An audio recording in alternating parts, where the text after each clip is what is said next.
চেকপোস্টে করবেন।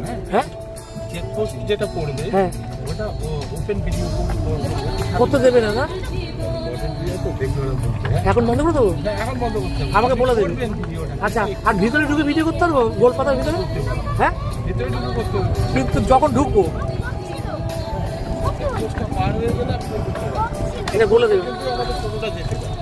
আপনি এখন ভিডিও করেন চেকপোস্টটা আচ্ছা আমি নেমে যাওয়ার পর বন্ধ করে দেবো বন্ধ করতে হবে না। যদি বিএসএফ বলে এটা বন্ধ করতে হবে তো ও না বললে বন্ধ করবো না আবার তখন আমার অন্য কিছু মুছে দেবে না তো তাহলে তো গেল কেল্লা বদল শর্ট টাইমে যে এইটা চেকপোস্ট কোনটা চেক পোস্ট শর্ট টাইমে চেকপোস্ট সেখানে আপনাদের আইডি শো করে তারপরে যেতে পর্যন্ত যেতে পারি। আপনারা আপনার সুন্দরবন থেকে ঘুরে আসলে সময় নিয়ে আবার আমরা অন্যদিকে চলে যাবো।